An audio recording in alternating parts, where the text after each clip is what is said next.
그러니까 Hello, everyone. सभी को जय मसीह की। 우리가 주님 앞에 말씀 펴놓고 주의 말씀을 들어서 얼마나 감사한지 모르겠어요. And I'm so तो thankful that we could मैं open बहुत धन्यवादी हूँ कि हम वचन खोल के एक दूसरे से बात कर पा रहे हैं। 10장에 있는 말씀을 읽겠습니다. We'll read आज हम लूका 10 वचन लिखेंगे। 10장을 찾아주시고 Please Luka open to 10 Luke chapter 10. 25절 말씀부터 읽겠습니다. We'll read from verse 25. 25 से पढ़ेंगे। 어떤 율법사 일어나 예수를 시험하여 가로되 선생님 내가 무엇을 और देखो एक व्यवस्थापक उठा और ये कहकर उसकी परीक्षा करने लगा, हे गुरु, अनंत जीवन का वारिस होने के लिए मैं क्या करूं? 예수 이르시되 उसने उसे कहा, व्यवस्था में क्या लिखा है, तू कैसे पढ़ता है? Unto him, what is written in the law? उसने उत्तर दिया, तू प्रभु अपने परमेश्वर से अपने सारे मन और अपने सारे प्राण, अपनी सारी शक्ति और अपनी सारी बुद्धि के साथ प्रेम रख और अपने पड़ोसी से अपने समान प्रेम रख। And he answering said, Thou उसने shalt उसे love कहा, the Lord तूने thy ठीक God उत्तर with दिया, all thy यही soul, कर with तो all तू thy जीवित strength, रहेगा। and thy neighbor as thyself. 예수께 이르시되 내 대답이 옳도다 이를 행하라 그러면 살리라 하시니 And he said unto him, Thou hast answered परंतु उसने right. अपने आप को धर्मी ठहराने की इच्छा से यीशु से पूछा, तो मेरा पड़ोसी कौन है? 옳게 보이려고 예수께 여쭤되 그럼 내 이웃이 누구오니까 But he, willing to justify himself, said unto Jesus, And who is my neighbor? 예수께 대답하여 가라 यीशु ने उत्तर दिया, एक मनुष्य यरूशलेम से यरीहो को जा रहा था कि डाकुओं ने घेर कर उसके कपड़े उतार लिए और मार पीट कर उसे अधमरा छोड़कर चले गए। And Jesus और answering said, ऐसा हुआ कि उसी मार्ग से एक याजक जा रहा था, परंतु उसे देख के कतराकर चला गया। and wounded him, and departed, leaving him half dead. 마침한 제사장이 그 이름 내려가도 그를 보고 피하여 지나가고 And by chance there came down a certain इसी रीति से एक लेवी उस जगह पर आया, वह भी उसे देख के कतराकर चला गया। 인도 고세로 그를 보고 피하여 지나가되 and likewise परंतु एक सामरी यात्री वहां निकला और उसे देखकर तरस passed खाया। by on the other side. 어떤 사마리아인은 여행하는 중 그 길을 그를 보고 불쌍히 여겨 But a certain उसने उसके पास आकर उसके घावों पर तेल और दाखरस डालकर पट्टियां बांधी और अपनी सवारी पर चढ़ाकर सराय में ले गया और उसकी सेवा टहल की। and went to him and bound up his wounds, pouring in oil and wine, set him in his own beast, and brought him to an inn and took care of him. 이튿날 दूसरे दिन उसने 2 दिनार निकालकर सराय के मालिक को दिए और कहा, इसकी सेवा टहल करना, और जो कुछ तेरा और लगेगा वह मैं लौटने पर तुझे भर दूंगा। To the host and said unto him, Take care of it, and whatsoever thou spendest more, when I come again, I will repay thee. 내 여기는 이 세 사람 중에 누가 अब तेरी समझ में जो डाकुओं में गिर गया था, इन तीनों में से उसका पड़ोसी कौन ठहरा? Among the thieves. 가서 자비를 베푼 자니이다 예수께 이르시되 가서 너도 이와 같이 उसने कहा, वही जिसने उस पर दया की। यीशु ने उसे कहा, जा तू भी ऐसा ही कर। Do thou likewise.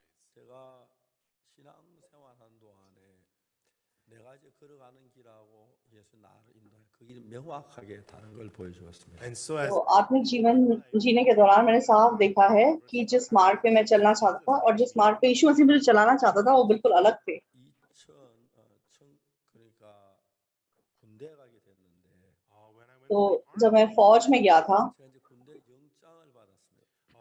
they तो एक बार मुझे फौज में मतलब सजा हो गई थी।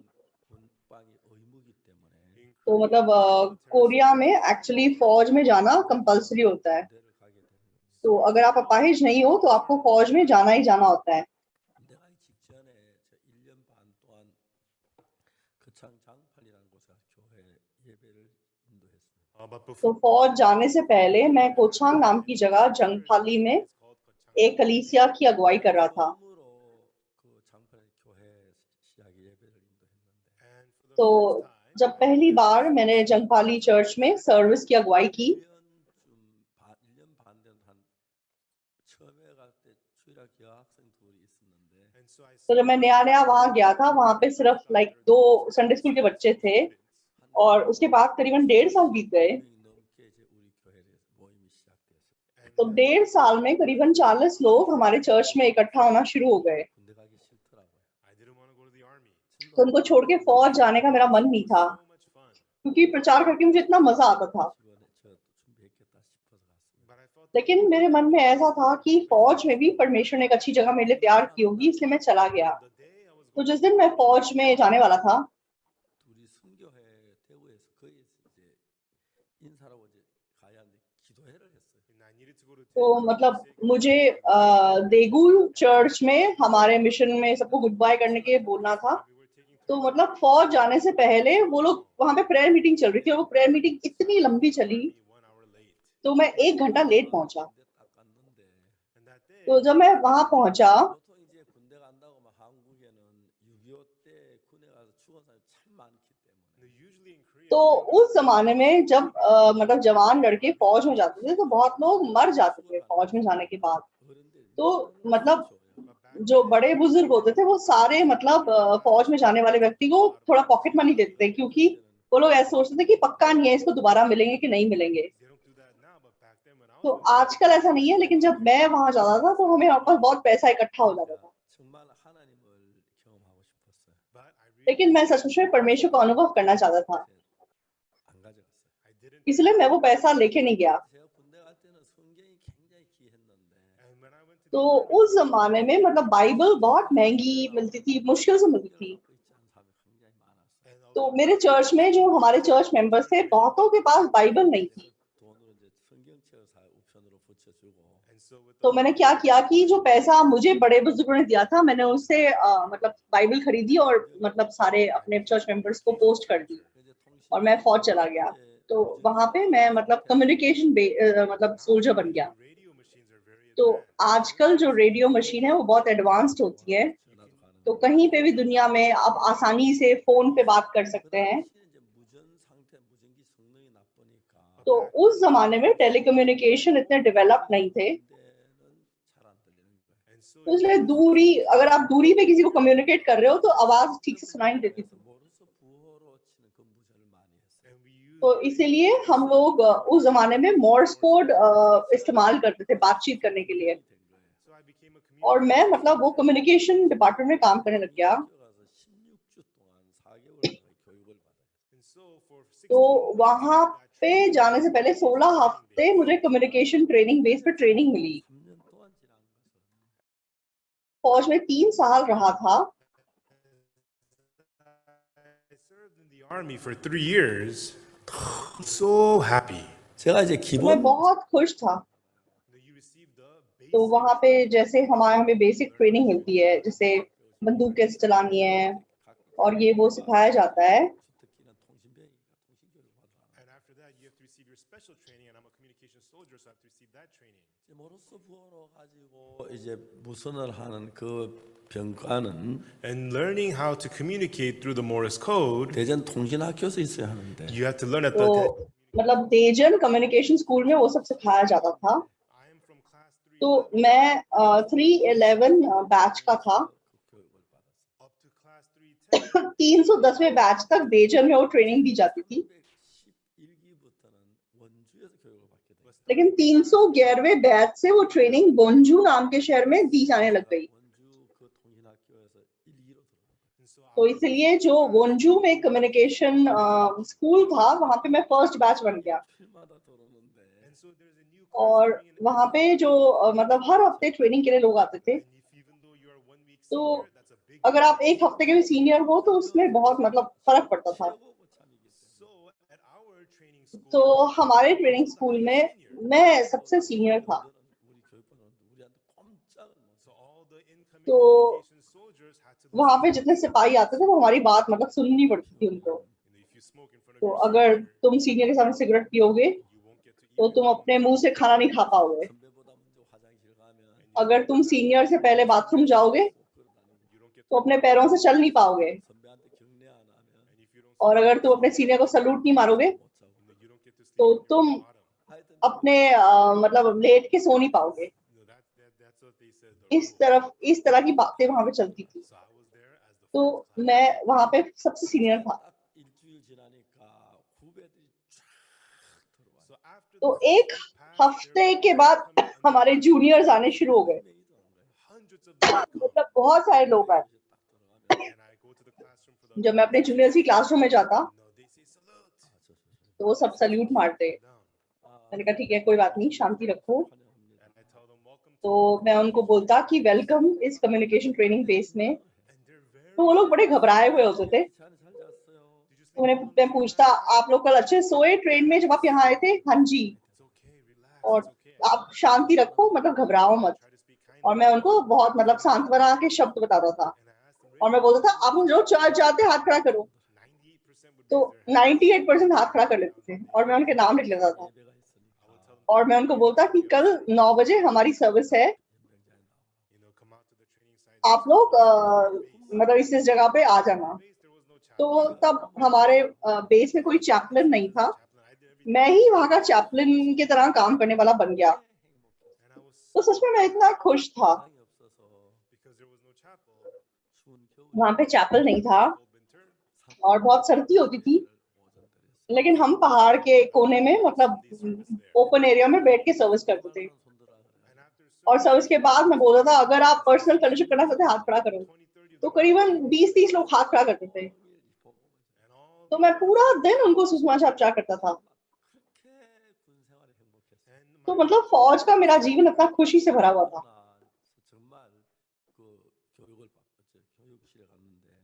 तो एक बार मैं हमारे ट्रेनिंग डिपार्टमेंट में गया,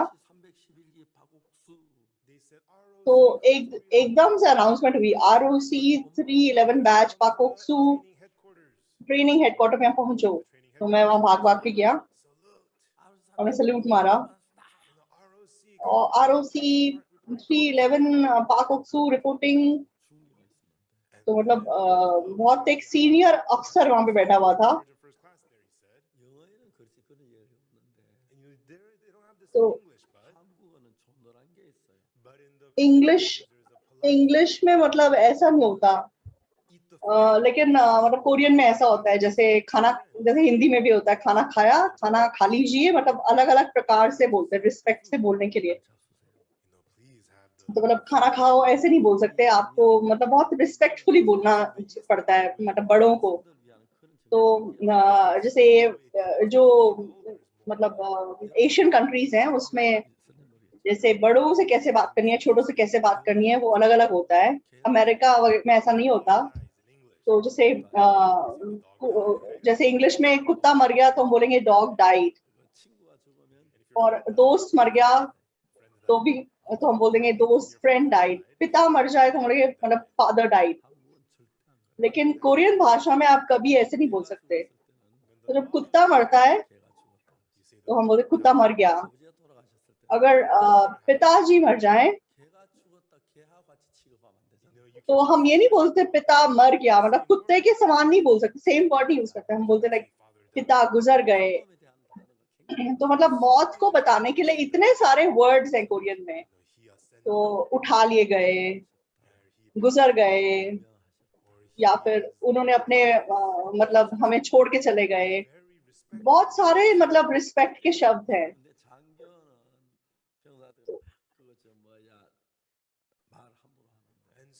तो मतलब फौज में भी जो बड़े अफसर होते हैं तो वो मतलब जूनियर से बहुत मतलब रूखे तरीके से तू तड़ाके से बात करते हैं। और जो ऑफिसर्स हमसे मतलब तू करके बात करते हैं, लेकिन हमको बहुत आप करके उनको बोलना पड़ता है। लेकिन ये जो सीनियर ऑफिसर वहां बैठा हुआ था, तो उसने मुझे बोला प्राइवेट पार्ट आप यहाँ बैठिए, मतलब बहुत रिस्पेक्ट से उन्होंने मुझसे बात की। तो मैं बड़ा हैरान हो गया, मैं घबरा गया। तो उन्होंने बोला आप यहाँ आने से पहले समाज में क्या काम करते थे? तो मतलब वो जैसे आप करके मुझसे लगातार बात कर रहा था। तो मैंने कहा कि साहब मैं एक चर्च में को पास्टर था। तो अच्छा लग ही रहा था मुझे। तो फिर उन्होंने क्या बोला, तो उन्होंने बोला कि फौज में आने से पहले मैं भी बहुत सच्चा क्रिश्चियन था, लेकिन मतलब फौज में आने के बाद मैंने शराब पीनी शुरू कर दी और सिगरेट पीनी शुरू कर दी, और मतलब बिल्कुल अपना आत्मिक जीवन मैंने जीना छोड़ दिया।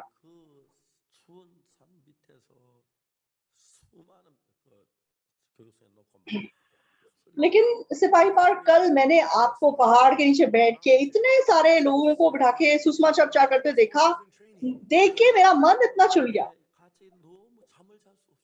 और मुझे इतना मतलब गिल्टी कॉन्शियस फील हुआ कि मैं सो नहीं पाया। अपने विवेक में इतनी चुभन महसूस हुई कि मैं कैसे तुम्हारी मदद करूं। तो मैंने कहा कि प्लीज आप हमें क्लासरूम दे दीजिए, बाहर बहुत ठंड लगती है सर्विस करने के टाइम पे। उन्होंने बोला जरूर, क्यों नहीं, तो कौन सा क्लासरूम चाहिए? तो मैंने कहा ये 16 नंबर क्लासरूम काफी बड़ा है और उसमें कुछ सामान नहीं पड़ा है, खाली रहता है। तो उसने मतलब एक असिस्टेंट को बुलाया और बोला चाबी इसको दे दो, आपका जब मन करे आप क्लासरूम इस्तेमाल करो। तो तब से हमने क्लासरूम में सर्विस करनी शुरू कर दी, इतना अच्छा था। तो मैं मतलब वहां पे सर्विस की अगुवाई करता था। 일요일 날은 그 훈련소에 절대 안 오는데 on तो Sunday, संडे को मतलब बेस का कमांडर कभी बेस पे नहीं I आता। was in the middle of preaching my sermon, लेकिन एक दिन मैं प्रचार करा था, back door opened. पीछे से एक दरवाजा खुला The commander of the और base मतलब walked in. जो बेस का सबसे बड़ा कमांडर था वो आ गया। तो मैं एकदम से इतना हैरान रह गया He said, continue. और अंदर आके बोलने लगे अपना धर्म का काम जारी रखो। So I continued. तो मैं लगातार प्रचार करता रहा। 병이었고 I'm just a तो private. मैं बस एक छोटा मोटा सिपाही हूँ He is a और army वो मतलब आर्मी का कर्नल है जो एकदम से आया। तो मैं इतना घबरा गया, मुझे समझ में नहीं आया कैसे प्रचार करूं। When my sermon ended, तो मेरा जब sermon खत्म हुआ तो वो खड़े हुए he said, is it और okay? बोले कि मुझे क्या 2 शब्द कहने का मौका मिलेगा? क्यों नहीं मिलेगा? Yes. तो हमने कहा आप आइए। 6.25 전투 때 보병 중대장이었어요. And तो उन्होंने बोला कि जब कोरिया में युद्ध चला था तब वो कैप्टन थे 그 산이 있는데 and there's a big और मतलब एक बहुत बड़ा पहाड़ था जिसको सफेद घोड़े का पहाड़ कहते हैं। mountain is in the बीच में पहाड़ था and plain और इस तरफ उस तरफ खाली मैदान था। 그러니까 그 산을 점령하는 건 양쪽의 이북이나 우리 막 굉장히 큰 게 तो मतलब नॉर्थ कोरिया साउथ कोरिया के सिपाही आपस में उस पहाड़ पे मतलब हमला कर रहे थे, उसको कब्जा करने की कोशिश कर रहे थे। 주인이 20번 and so the तो owner मतलब of that hill एक महीने के अंदर उस पहाड़ का जो मालिक है वो 20 बार बदल जाता। मतलब कभी ये इस तरफ वाले जीत जाते, कभी उस तरफ वाले जीत जाते। were good at तो fighting at नॉर्थ कोरियंस रात को लड़ाई करने में बड़े तेज थे South Koreans were better at और साउथ कोरियंस रात को मतलब दिन में लड़ाई करने में बहुत तेज थे। रात को मतलब वो लोग उसको कब्जा कर लेते, दिन में हम उसको वापस कब्जा कर लेते and there would be और हमेशा वहां पे इतनी सारी डेड बॉडीज मतलब इकट्ठी हो जाती। and that day तो एक बार उनको एक ऑर्डर मिला, 백마고지를 탈환해라. tomorrow कल morning, सुबह तुमने इसको कब्जा करना है। 그날 이제 병사들 전부 다 몰아가 백마고지 앞에 방공호수에 숨어 있어. and so he gathered all तो the soldiers उसने अपने सारे सिपाहियों को इकट्ठा किया for the और वो मतलब उस पहाड़ के नीचे जमा थे। 뭐 25% 남고 30%가 거의 다 죽어. once you battle तो एक बार लाइक वहां पे युद्ध होता तो 25% सिपाही बचते, बाकी मर जाते। and so he तो was walking around the barracks वो मतलब इधर उधर मतलब चल रहे थे और अगले दिन उनको हमला करना था और बहुत सारे सिपाहियों they were crying को डर था कि कल मतलब हम मर जाएंगे। barracks तो एक बैरक में जाके उसने देखा there was one soldier कि walking एक सिपाही मतलब कुछ कुछ फुसफुस कर रहा था। तो कैप्टन ने पूछा तू क्या कर रहा है? I was praying तो उसने कहा कि मैं प्रार्थना कर रहा हूँ। captain तो वो हैरान हो गया। would you pray for me तो तू मेरे लिए भी प्रार्थना करेगा? हाँ करूंगा। and then तो he फिर visited all the other barracks उसने सारे कमरे चेक किए। तुम कौन से भगवान में विश्वास करते हो? तुम परमेश्वर में विश्वास करते हो? तुम बुद्धा में विश्वास करते हो? सारे प्रार्थना करो। and so तो that night all उस दिन सारे सिपाहियों ने लाइक प्रार्थना की and the और अगले दिन जब कैप्टन ने बोला कि अटैक करो 그렇게 군이 용감하고 तो सारे फौजी इतने हिम्मत से लड़ाई कर रहे थे 고지를 점령했어. and they were able to और take over the उन्होंने मतलब बहुत कम लोगों की जान को खोया और उस पहाड़ को कब्जा कर लिया। from then on this तो captain तब got इस कर्नल के मन में क्या आया? 종교에 대한 굉장히 위대한 마음이 he could तो उसको ऐसा महसूस हुआ कि प्रार्थना की ताकत कितनी बड़ी है, मतलब धर्म की ताकत कितनी बड़ी है। he came to our base लेकिन जब वो हमारे बेस में आया there was no वहां पे ना तो कोई चर्च था ना तो कोई चैपलन था। 그래서 날 보고 깜짝 놀랐어. and then लेकिन जब उसने मुझे ऐसा काम करते हुए देखा तो इतना हैरान हो गया। 이게 하나였는데 and then तो मैं मतलब बहुत ही छोटा मोटा सिपाही था, I was the तो lowest सबसे नीचे पोजीशन पे था and me और वो मतलब सबसे सीनियर पोजीशन पे था। the church हम दोनों ने मिलके वहां पे चैपल बनवाया and I was able to preach the और gospel at that उनकी मदद से मैं वहां 3 साल सुषमाचार प्रचार कर सका। no matter तो मैं जहां भी गया God always तो परमेश्वर ने मेरी जगह वहां तैयार की हुई थी। 많은 군인들께 복음 and for तो 3 3 साल मैंने बहुत लोगों को सुषमाचार प्रचार किया। 할 수가 없는 and I cannot तो सारी बातें मैं आपको बता नहीं सकता। 하나님이 나와 함께 계시는데 and God तो परमेश्वर सच में मेरे साथ है। 정말 정말 감사해요. and I was so तो मैं बहुत बहुत धन्यवादी हूँ। 제대로 하는 거야. and the day तो जब मैं फौज से छूट रहा था as I was coming out of और जैसे मैं आर्मी के गेट से बाहर निकल रहा था God who is with तो मेरे मन में ऐसा है कि अगर ये परमेश्वर मेरे साथ हो even in तो मैं सहारा के रेगिस्तान में जाके भी जिंदा बच सकता हूँ। 얼마든지 살고 the मैं कहीं पे भी गया मैं वहां अच्छे से रह सकता हूँ। तो मैंने पापों की क्षमा पाई and while I preached the और जिस दौरान मैंने सुसमाचार प्रचार किया 한 가지 나를 돕는 परमेश्वर ने हजारों लाखों तरीकों से मेरी मदद की। 제가 박광환 목사 좋아하는 이유가 the reason I तो मैं क्यों पास्टर जोसेफ पार्क को इतना पसंद करता हूँ, He's not just speaking English. क्योंकि वो इंग्लिश नहीं बोल रहे हैं। More than the expression तो that जैसे मैं एक्सप्रेस कर रहा हूँ he expresses. तो वो उससे भी ज्यादा अच्छे से एक्सप्रेस करते हैं। पहले मुझे नहीं पता था, But when I understand, लेकिन जैसे मैंने इंग्लिश समझना शुरू किया, and another, और उससे ज्यादा अच्छी and I'm really अच्छी बात क्या है कि मैं ट्रांसलेटर यूज करने की बहुत आदी हूँ। and while Pastor तो जब वो बोलते हैं तब मुझे अगली बात सोचने का मौका मिल जाता है। and both of us are तो हम दोनों मतलब हमारा सरनेम सेम है, a little bit, और वो मुझसे थोड़ी ज्यादा देखने में सुंदर है, and so good to learn. और मतलब ज्यादा देखने में अच्छे हैं, और थोड़े मेरे से लंबे भी हैं, We get along very well. लेकिन हम एक दूसरे से हमारी बहुत बनती है। When I think तो about जब हम परमेश्वर के अनुग्रह के बारे में सोचते हैं from 1 to तो 10, 1 से लेकर 10 तक, he is the तो वो हमें दया देने वाला परमेश्वर है, और हम उसका अनुग्रह पाने वाले लोग हैं। for us हमारे लिए absolutely we need हमें the मतलब grace of God. पूरी तरीके से परमेश्वर के अनुग्रह की जरूरत है। Thing is, और एक और अद्भुत बात क्या है, more than हम परमेश्वर के लिए कुछ करें, God is परमेश्वर हमें giving. कुछ देकर ज्यादा खुश होते हैं। So with your faith, तो believing God, परमेश्वर पे विश्वास से God is तो आप परमेश्वर की तैयार की हुई चीजों को इस्तेमाल नहीं करते, उसको स्वीकार नहीं करते, इसलिए परमेश्वर दुखी होते हैं। me. तो मुझे चाहे कुछ भी करना नहीं आता था, But it was so लेकिन परमेश्वर ने कैसे मेरे रास्ते खोले देखे मैं बहुत खुश हुआ। जब मैंने सुसमाचार प्रचार किया, जब मैं फौज में गया, or when I went to Kim, जब मैं किमचन गया, I gave testimony तो about कल मैंने अपनी गवाही बांटी थी। and all these things were सब कुछ सच में परमेश्वर के द्वारा हुआ। and so it was so तो much better मतलब that I did not have so many things. मेरे पास बहुत चीजें नहीं थी, ये ज्यादा खुशी की बात थी। And truly God क्यों? क्योंकि परमेश्वर ने जिंदा रह के मेरे अंदर काम किया। more than आप परमेश्वर के लिए कुछ करें, उससे कहीं ज्यादा बढ़ के more than आप परमेश्वर को कुछ दें, उससे कहीं ज्यादा बढ़ के, because तो God परमेश्वर के पास आपसे कहीं ज्यादा चीजें हैं। when you तो आप अगर परमेश्वर से अनुग्रह प्राप्त करें and when you और rejoice आप खुश हो, you are happy. आप सच में धन्यवादी हूँ, That's what rejoicing वो is. चीज परमेश्वर को सबसे ज्यादा खुशी देती है। Most people think ज्यादातर लोग सोचते हैं कि परमेश्वर को खुश करने के लिए हमको परमेश्वर के लिए कुछ करना पड़ेगा, हमें ऑफरिंग देना पड़ेगा, हमें ये या वो करना पड़ेगा, not so. लेकिन ऐसा नहीं है। God is the one परमेश्वर हमें अनुग्रह देने वाला परमेश्वर है। grace me अनुग्रह का अर्थ क्या है?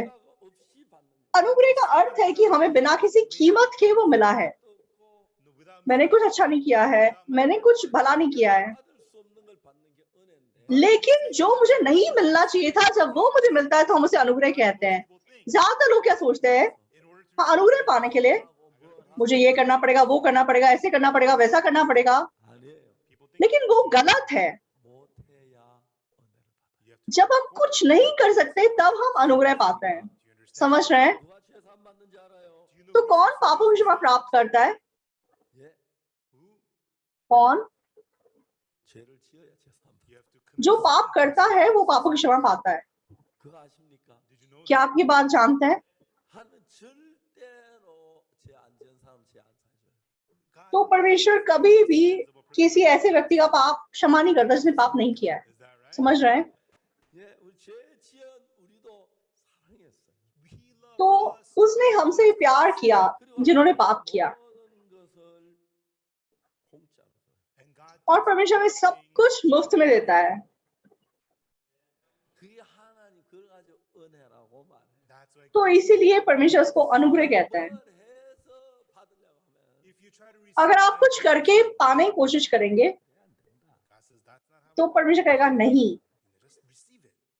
ऐसे ही मुझसे ले लो। समझ रहे हैं? But what did we हमें लगता है कि हमें कुछ करके परमेश्वर से कुछ पाना होगा। कौन पापों की क्षमा पाता है? आप जानते हैं? you have to commit जो पाप करता है वो पापों की क्षमा पाता है। is that right? सही है या नहीं? It's okay even आपको अच्छा करने की जरूरत नहीं है, committed sin. आपने पाप किया है तो भी प्रभु आपसे प्यार करता है, That's why Jesus was crucified. इसलिए वो क्रूस पे आपके पापों के लिए मर गया है। So from तो जब आप बाइबल में देखेंगे it has recorded about our hearts तो very well. बाइबल हमारे मन के बारे में हमें बताती है। तो यहाँ व्यवस्थापक क्या कहता है 25 में, और देखो एक व्यवस्थापक उठा और यह कहकर उसकी परीक्षा करने लगा, हे गुरु, अनंत जीवन का वारिस होने के लिए मैं क्या करूं? मैं आपसे पूछूंगा, हम अनंत जीवन का वारिस होने के लिए क्या कर सकते हैं? हम कैसे पापों की क्षमा पा सकते हैं? हम ऐसा सोचते हैं, लेकिन बाइबल में हमें कुछ करना ऐसा नहीं है। परमेश्वर जब हमारे लिए काम करता है तभी हम पापों की क्षमा पा सकते हैं। परमेश्वर हमारे लिए काम करता है तभी हम पापों की क्षमा पा सकते हैं। ज्यादातर लोग उल्टा आत्मिक जीवन जीते हैं। दुनिया में ऐसा है, हमें कुछ करना होगा, अच्छा करना होगा, मेहनत करनी पड़ेगी, मतलब पढ़ाई करनी पड़ेगी, तब आप सफल हो सकते हैं। लेकिन यीशु मसीह में विश्वास करना, आपको कुछ अच्छा नहीं करना है। जब आप नहीं कर पाएंगे तब आप अनुग्रह पाएंगे, जब आप पाप करेंगे तब आप पापों की क्षमा पाएंगे। तो बिल्कुल ऑपोजिट है। तो जैसे हम अपनी बात शुरू कर रहे हैं, तो एक व्यवस्थापक था, तो उसने यीशु मसीह को क्या पूछा, हे गुरु, अनंत जीवन का वारिस होने के लिए मैं क्या करूं? तो उसने अच्छा सवाल पूछा या गलत सवाल पूछा? उसने गलत सवाल पूछा है। तो पापों की क्षमा पाना, नए से जन्म पाना, उसके लिए हमें कुछ नहीं करना है। यीशु मसीह को सब कुछ करना होगा। आमीन, आमीन। तो ये इस व्यवस्थापक ने सवाल पूछा, तो यीशु मसीह ने क्या बोला, व्यवस्था में क्या लिखा है, तू उसे कैसे पढ़ता है? तो उसने ऐसे बोला,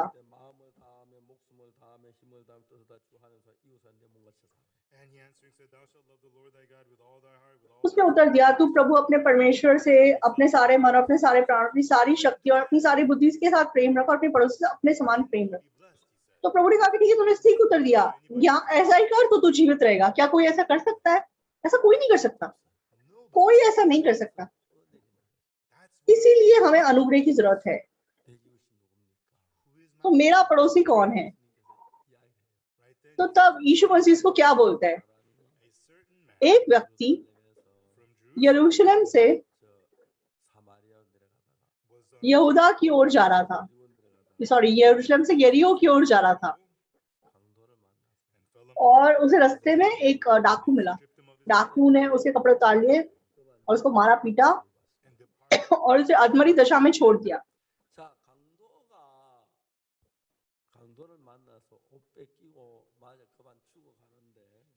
तो डाकू ने उसे पकड़ लिया, उसे मारा पीटा, उसे अधमरी दशा में छोड़ दिया।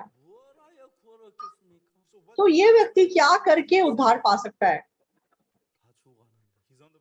तो अभी ये मरने वाला है, तो थोड़ी देर में मतलब सूरज डूबेगा और मतलब भेड़िया आ जाएंगे और वह उसको सच में चीर फाड़ देंगे और फिर उसकी हड्डियां बच जाएंगी। तो इसके साथ क्या होने वाला है वो स्वाभाविक है। तो अब ये क्या कर सकता है? वो हिल भी नहीं सकता। तो ये चीज सच में हम इंसान के रूप को स्पष्ट रूप से हमें दिखा रहा है।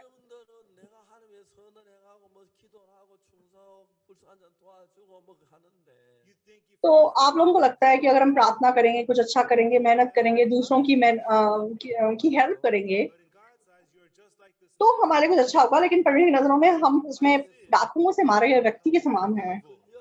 हम बुरे चीजों से पकड़े गए हैं, हम शैतान से खींचे चलने वाले हैं। तो डाकुओं से मारा गया व्यक्ति मरने की दशा में था।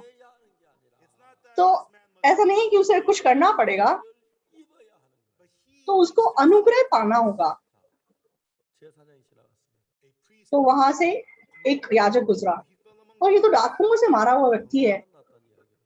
तो इसको डाकुओं ने मारा है, इसका मतलब क्या हुआ? यहाँ पे आसपास डाकू हैं, 나도 저렇게 된다. तो वो मेरा भी यही हाल करेंगे। तो वो बस भाग गया।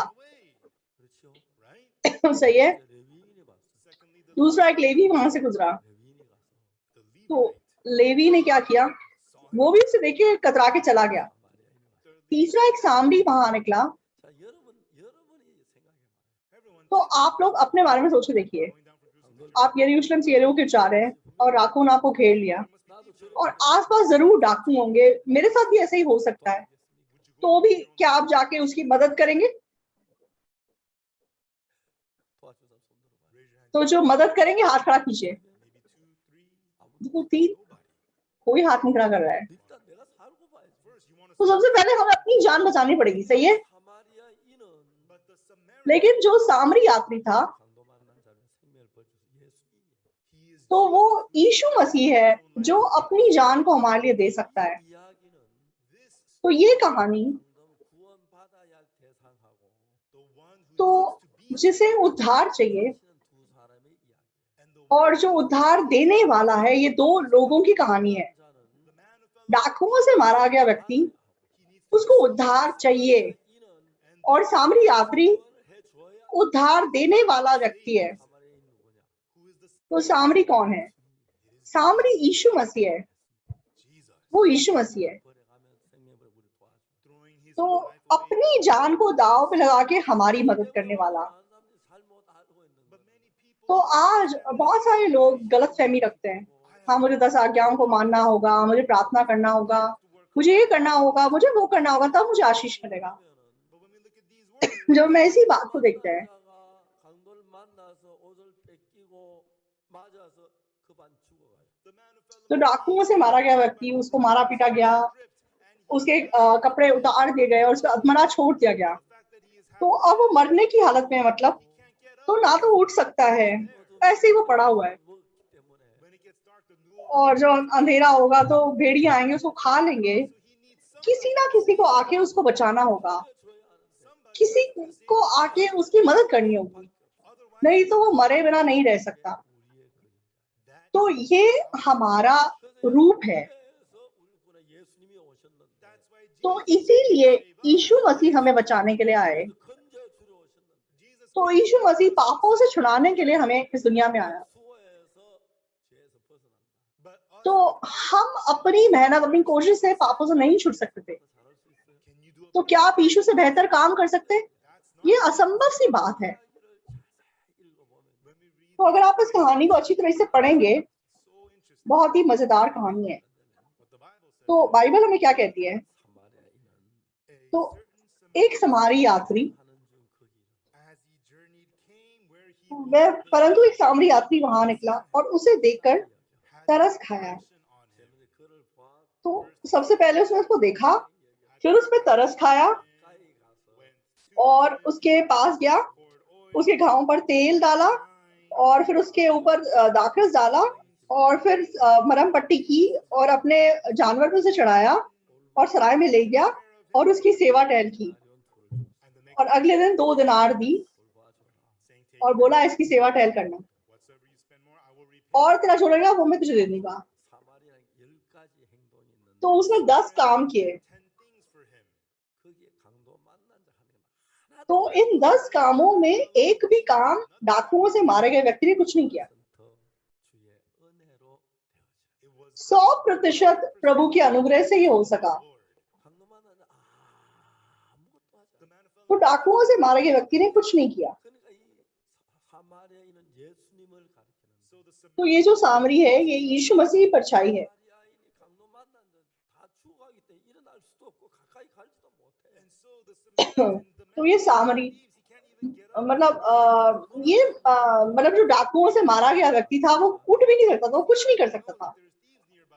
तो सामरी को पता है कि आसपास डाकू होंगे, लेकिन फिर भी उसने अपनी जान को दांव पे लगाकर इस व्यक्ति को बचाया। तो उसने इसको बचाया, इसका मतलब क्या हुआ? उसने अपनी जान को मतलब दे दिया। ये यीशु मसीह की परछाई है। 많은 사람 우리가 사마리아인처럼 तो बहुत सारे लोग बोलते हैं कि हमको सामरी बनना पड़ेगा। 진짜 말도 안 된다. बिल्कुल गलत बात है। 우리는 사마리아인이 아니고 तो हम सामरी नहीं है, हम डाकुओं से मारे गए व्यक्ति हैं। सामरी यीशु मसीह है। तो यहाँ पे सामरी बचाने वाला है और डाकुओं से मारा गया व्यक्ति सच में बचाया गया व्यक्ति है। तो डाकुओं से मारा गया व्यक्ति ना तो वो कुछ कर सकता था, ना तो उसने कुछ किया, तो वो पड़ा हुआ था। लेकिन सामरी ने उसको देखा, उसके नजदीक गया और उसके ऊपर तेल और दाखरस डाला और उसको मरहम पट्टी की। सब कुछ सामरी ने किया। तो आज क्रिश्चियन रिलीजन का सबसे बड़ी प्रॉब्लम क्या है? लोग सोचते हैं कि पापों की क्षमा पाने के लिए हमें कुछ करना होगा, हमें उपवास करना होगा, हमें प्रार्थना करनी होगी, हमें ये करना होगा, हमें वो करना होगा। तो हम खुद को उद्धार नहीं दे सकते। तो ये व्यक्ति जिसमें मरने वाला है, ये हमें दर्शाता है। तो उद्धार पाने के लिए तो 100% यीशु मसीह के द्वारा है।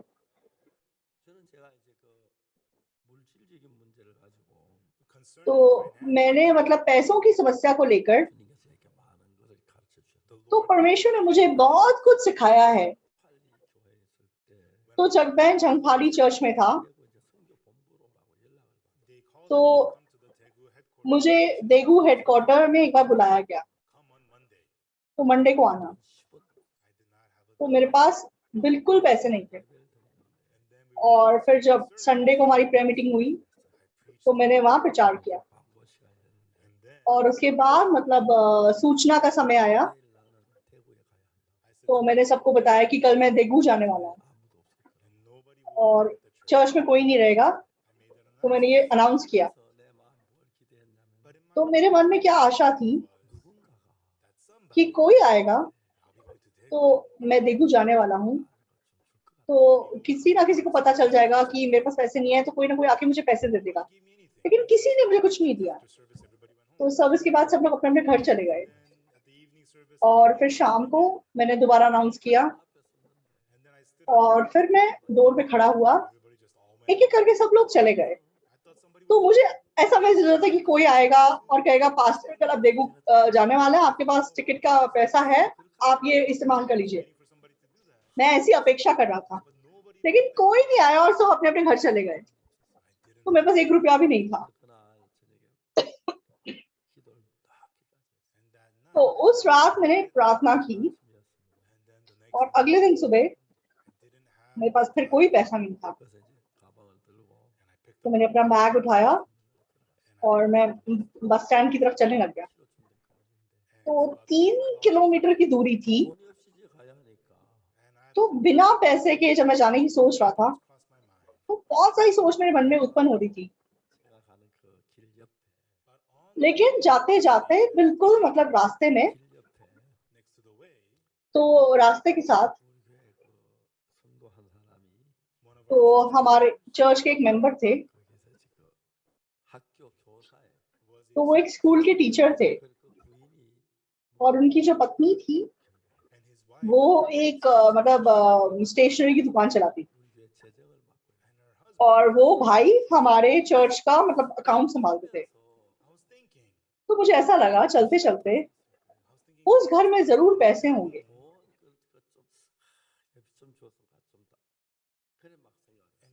तो मैंने सोचा कि क्या मैं जाके उनसे थोड़े पैसे मांगू।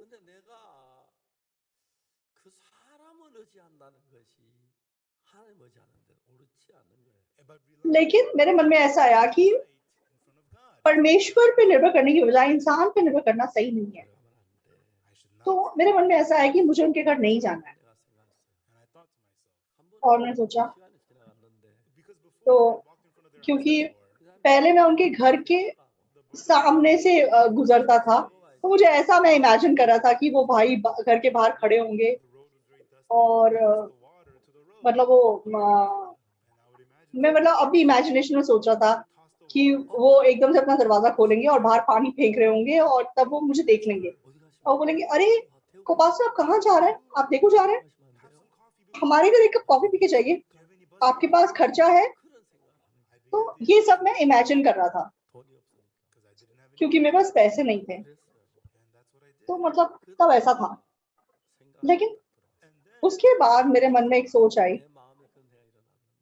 तो मेरे मन में क्या सोच आई, तो मैंने अपने मन से बाहर निकल के अपने मन को देखा। तो मैं मतलब प्रचार करने जा रहा हूँ और मेरे पास पैसे नहीं है और मैं इंसान की ओर देख रहा हूँ। तो मैं मतलब नौकरी पेशेवर इंसान नहीं हूँ, मुझे पूरी जिंदगी ऐसे ही अपना जीवन जीना है। तो मैंने सोचा कि मैं ऐसे नहीं जीना चाहता। तो अगर मैं देगू नहीं जा पाया तो नहीं जाऊंगा, लेकिन मैं इंसान पे निर्भर नहीं करूंगा। तो ये मन मेरे मन में आ गया, ठीक है प्रभु, अगर तू मुझे नहीं जाने देगा तो मैं नहीं जाऊंगा, लेकिन मैं पूरी जिंदगी पैसे बिना पैसे कमाए जीने वाला हूँ, मैं माफी चाहता हूँ। तो अब मेरी बहुत किताबें बिकती हैं, तो अब मैं बहुत पैसे कमाता हूँ और मैं बहुत टैक्स भी पे करता हूँ, लेकिन उस जमाने में हालात ऐसे थे। तो अगर मैंने अपनी सोच में सोचा तो ठीक था। तो जब मैंने अपने आप से बाहर निकाल के सोचा, बाहर से जब मैंने खुद को देखा, तो मुझे मतलब जाना है, मेरे पास पैसे नहीं है, कौन मुझे पैसे देगा, क्या वो मुझे पैसे देगा। जब मैंने अपने आप को ऐसा करते हुए देखा तो मुझे अपने आप को देख के तरस आया। मैंने सोचा कि क्या पूरी जिंदगी मुझे ऐसे जीना होगा। मैंने कहा नहीं, मैं देखो नहीं जाऊंगा तो नहीं जाऊंगा, लेकिन मैं ऐसे नहीं जीऊंगा। मैं सिर्फ परमेश्वर पर निर्भर करके अपना जीवन जीऊंगा। तो मैं जानबूझ के उस घर के सामने से नहीं गया और मैंने दूसरा रास्ता लिया।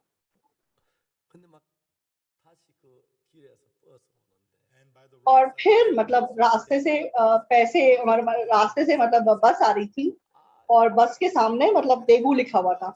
हाँ, यही बस मुझे पकड़नी है। मैं जब बस को हाथ दिखाऊं, रोकूं, तो मैं हिचकिचा रहा था। लेकिन अचानक से वो बस मेरे सामने रुक गई। कोई भी नहीं था, मैं अकेला था। तो क्या मुझे चढ़ना है? तो दरवाजा खुला, तो किसी ने बोला कि आप चढ़ जाइए। मैं चढ़ गया और दरवाजा बंद हुआ और बस चल पड़ी। और मैंने देखा कि बस में एक औरत बैठी है जिसको मैं जानता हूँ। तो उस औरत ने एकदम से इशारा किया, भाई कोपा से पाक मेरे साथ आके बैठ जाइए। और मैं बैठ गया और जो कंडक्टर है वो टिकट लेके आया और पैसे लेने के लिए आया।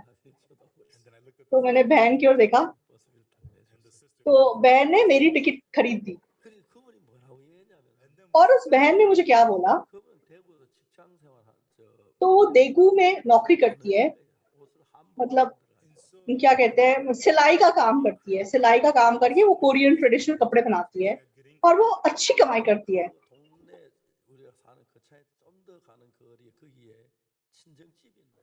लेकिन जहाँ पे खोचांग जहाँ पे मैं रहता था उसके नजदीक एक गांव था जहाँ उसकी माँ रहती थी। तो ये साल में मतलब 2-3 बार अपनी माँ को मिलने गांव आया करती थी। और जब भी ये माँ को मिलके वापस जाती थी तो सिर्फ बस का खर्चा अपने जेब में रखती थी, बाकी सारे पैसे अपनी माँ को पकड़ा के चले जाती थी। तो आज भी बस स्टेशन जाने से पहले उसने अपना पर्स खोला और वो पैसे निकाल के अपनी सास को देने वाली, अपनी माँ को देने वाली थी, लेकिन पता बार बार वो पैसे अपने जेब में वापस रखते जा रही थी। तो मतलब उसने अपनी माँ को पैसे नहीं दिए और वो ऐसे ही लाइक बस स्टैंड की ओर चलने लगी। तो रास्ते में चलते चलते उसने सोचा कि अरे मैंने ऐसा क्यों नहीं किया, मैंने क्यों अपनी माँ को लाइक पैसे नहीं दिए, क्या मैं इतनी कंजूस हो गई हूँ आजकल। लेकिन जब वो बस में बैठ के कुचांग पहुंची और बस जब निकलने वाली थी, उसने अचानक से मुझे बस स्टैंड पे खड़ा हुआ देखा। तो उसको पता चल गया कि मुझे देगू जाना है, इसलिए उसने जानबूझ के बस रुकवाई और उसने कहा कि ये कोपासे को ऊपर चढ़ने दो। तो उन्होंने बस रुकवाई और मेरी बस की टिकट खरीदी और हम देगू उतरे। तो वो मुझे अपने घर ले गई और मैं उसके घर चला गया। तो उसने बहुत अच्छी तरह खाना खा के मुझे खाना खिलाया और बोला थोड़ा वेट करो। फिर कहीं बाहर गई और थोड़े दिन के देर बाद वो आई, मुट्ठी भर पैसे भर के, वो मतलब किसी से शायद बोरो करके लेके आई और उसने मेरी जेब में वो पैसे डाल दिए। तो पास्टर साहब, आप बहुत तकलीफ में रह रहे होंगे, आप इसको इस्तेमाल कीजिए। तो मैं बहुत मतलब धन्यवादी मन से उसको लेकर मिशन हेडक्वार्टर पहुंच गया। तो उस रात जब मैं सोने से पहले प्रार्थना कर रहा था,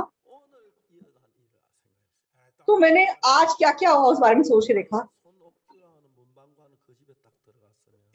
तो अगर मान लो मैं रास्ते में उस भाई के घर चला जाता तो वो बस निकल जाती। परमेश्वर ने उस बस के द्वारा मेरा किराया तैयार किया था। तो फिर मैं क्या करता? मैं बहाने बनाता कि देखो प्रार्थना करो तो भी परमेश्वर सुनता नहीं है, मैं ऐसी बातें बोलता। तो उस दिन से तो चाहे मैंने बहुत तकलीफों का सामना किया, मैंने एक बार भी मैंने किसी को ये नहीं बोला मेरे पास पैसा नहीं है, मेरी मदद करो। परमेश्वर ने स्पष्ट रूप से सब कुछ मेरे लिए तैयार किया।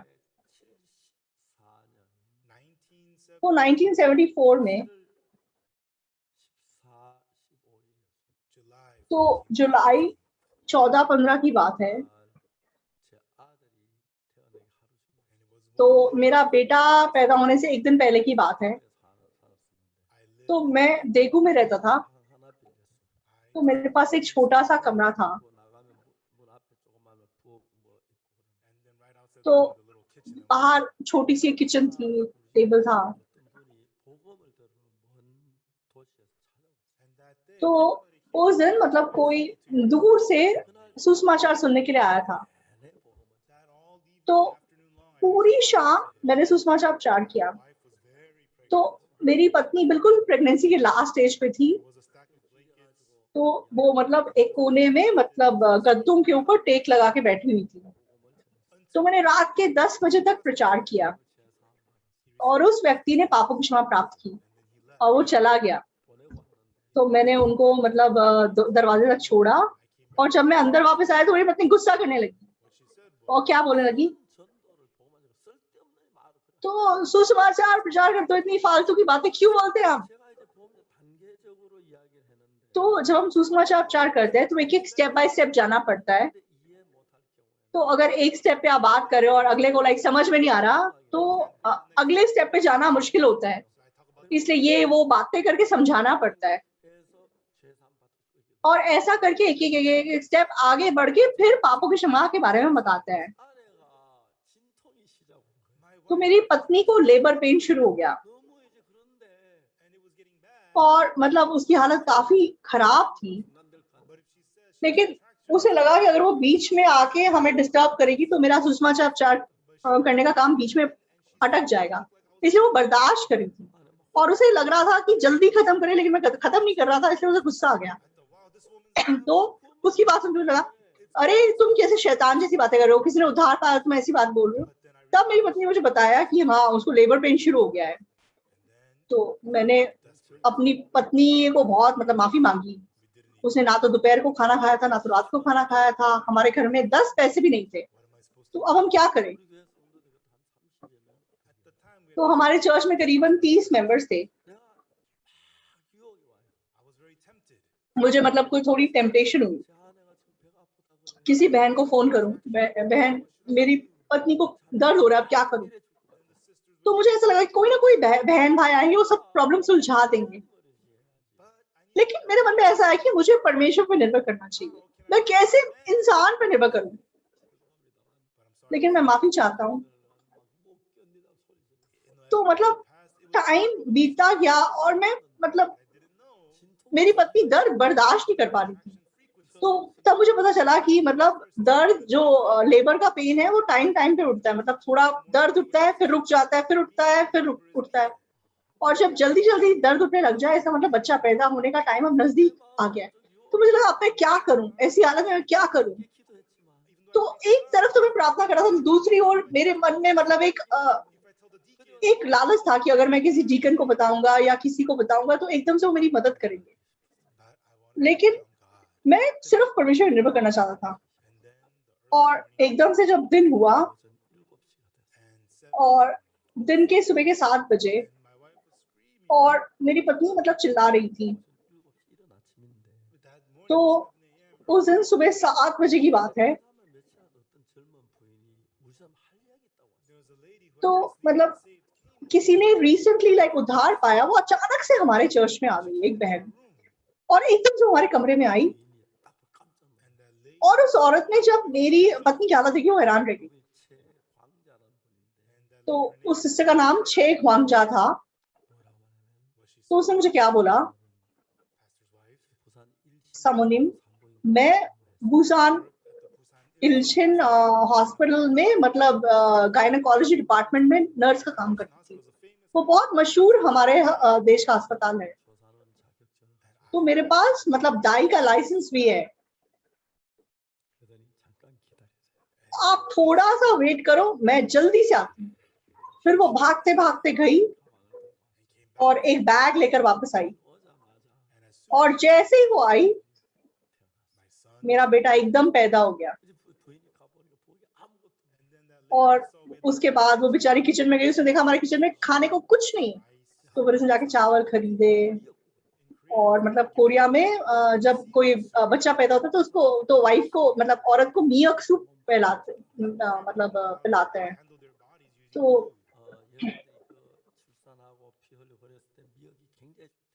तो जब औरतें मतलब बहुत ज़्यादा ब्लीडिंग होती है उनको प्रेगनेंसी के बाद, तो वो मियक बहुत अच्छी चीज़ होती है। तो उसने वो मियक खरीदा और चावल खरीदे और बीफ लेके आई। और दिन में करीबन 10 बजे हमने ब्रेकफास्ट खाया और मेरा बेटा पैदा हुआ। तो मैं अपने बेटे को हमेशा बोलता हूँ कि तूने पैदा होते ही मतलब पापा को खाना खिलाया।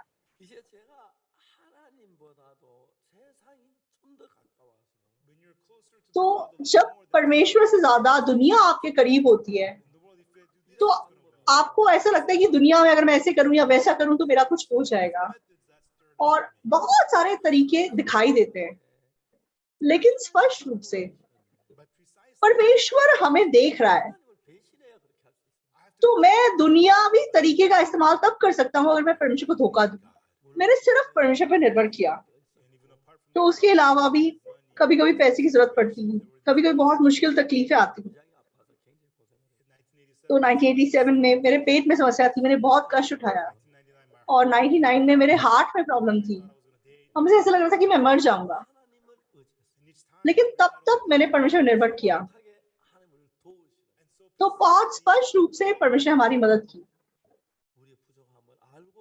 तो परमेश्वर हमारी कमियों को जानता है और वो सब कुछ तैयार करता है।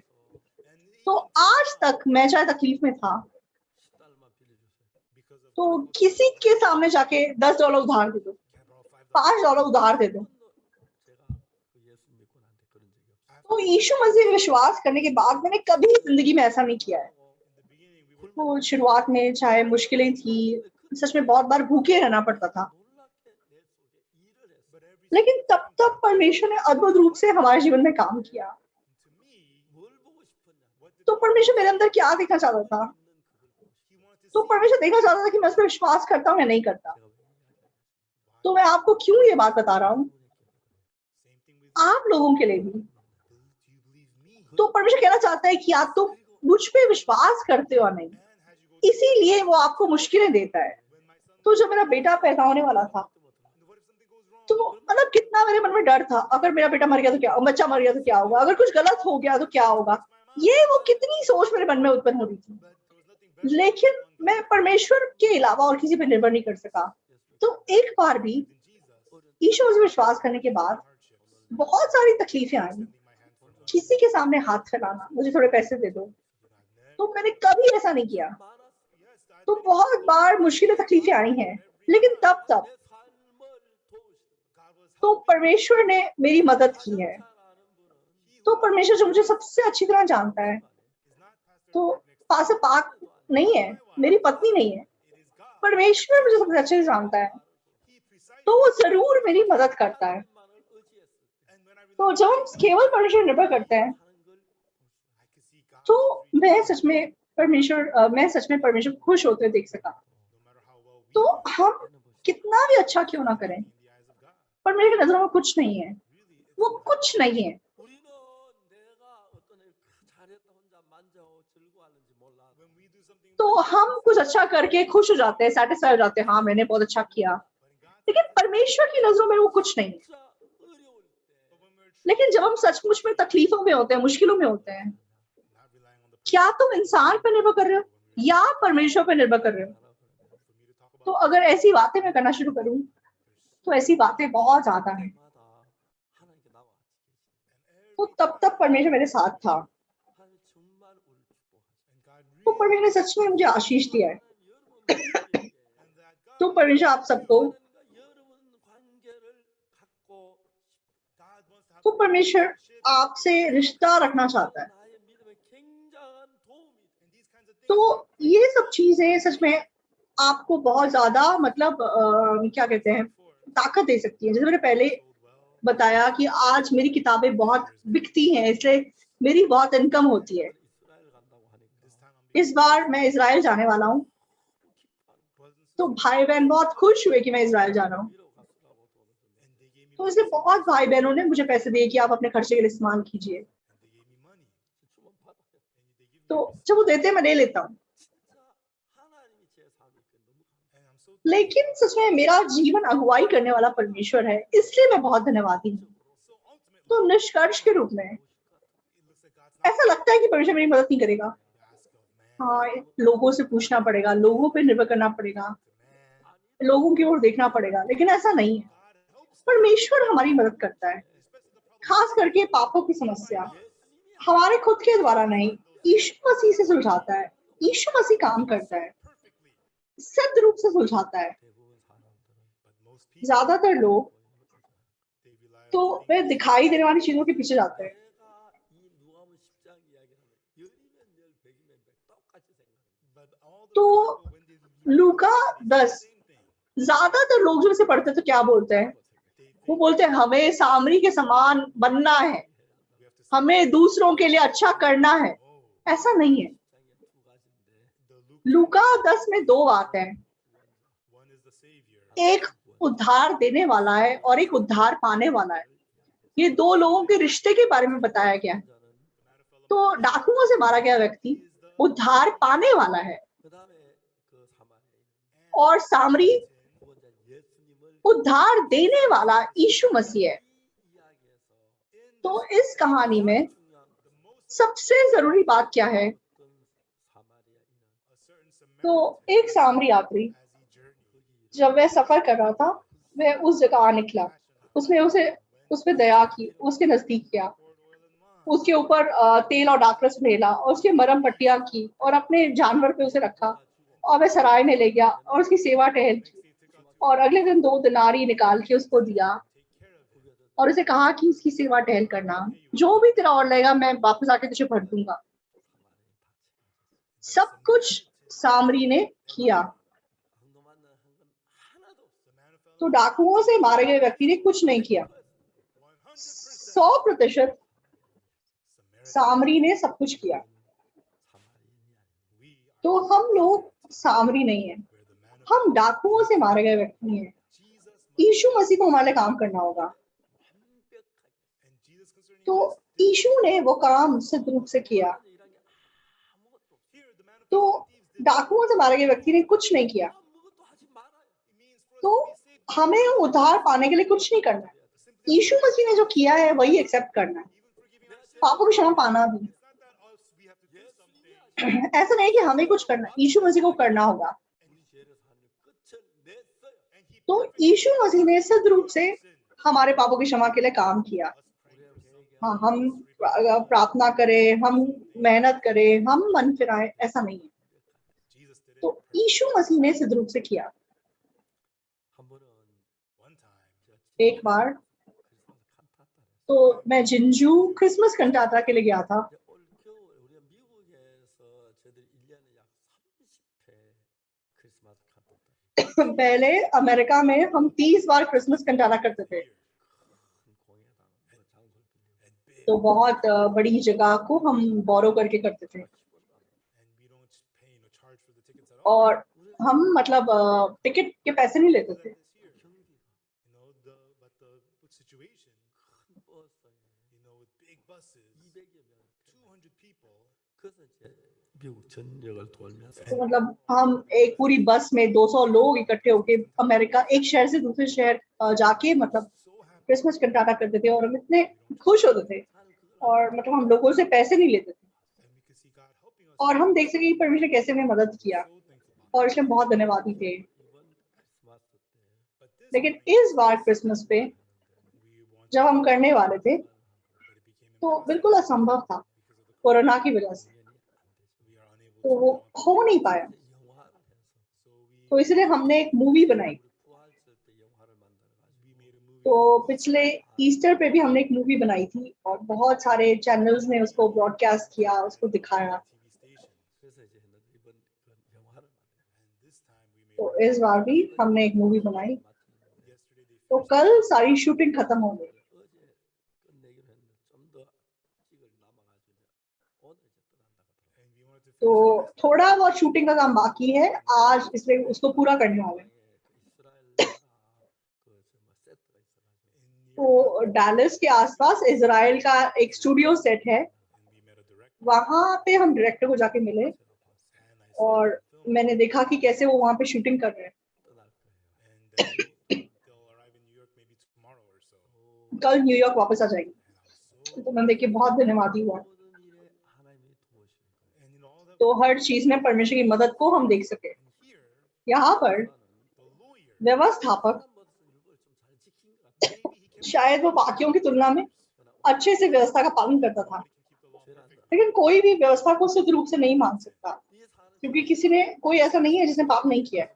लेकिन इस व्यक्ति के पास मतलब कॉन्फिडेंस था, मैं अनंत जीवन का वारिस होने के लिए क्या करूं। यीशु मसीह कहते हैं 성경에 율법에 뭐라 기록된 네가 어떻게 읽느냐 그랬어요. व्यवस्था में क्या लिखा है, तू उसे कैसे पढ़ता है। 성경 구약에 모세 율법에 In the Old Testament, तो पुराने नियम में there's the law of Moses. मूसा की व्यवस्था है, 다 하고 목숨을 다. 근데 어떻게 기록된 네가 무엇을 어떻게 읽느냐. With all thy heart, तो all thy soul, but अपनी पूरे मन से अपनी पूरी ताकत से। लेकिन यहाँ यीशु से पूछते हैं कि व्यवस्था में क्या लिखा है, तू उसे कैसे पढ़ता है। इसका मतलब 읽을 수도 있고 저렇게 읽을 수도 있고 तो व्यवस्था को ऐसे भी पढ़ा जा सकता है, वैसे भी पढ़ा जा सकता है। 사실이에요. it's true. तो ये सच बात है। तो दो तरीके हैं। 하나는 내가 एक 율법을 열심히 지켜서 복을 받을 수 있다고 생각해요. तो मैं लोग सोचते हैं कि वो व्यवस्था का पालन अच्छी तरह करके आशीष पा सकते हैं। दूसरी ओर I am मैं नहीं कर सकता, therefore इसीलिए Jesus यीशु मसीह की मृत्यु के द्वारा मुझे पापों की क्षमा मिलती है। because we have all क्योंकि हमने व्यवस्था को तोड़ा है, if you break the तो law, अगर आप व्यवस्था को तोड़ते हैं I'm a sinner. तो आप पापी बन जाते हैं। Then you're a तो sinner. फिर ऐसा व्यक्ति पापी है। Nobody तो व्यवस्था का पालन करके कोई भी धर्मी नहीं बना है। 우리도 그래요. same thing with us. तो हम भी ऐसे हैं। In the man of Falmouth, डाकुओं से मारे गए व्यक्ति कहानी में 그 강도한테 도와줬지. because it's तो यीशु मसीह ने उस व्यक्ति की मदद की, 강도가 있는 걸 아는데 you know there's लेकिन something nearby, it's gonna happen to me. 빨리 도망가 이 밥.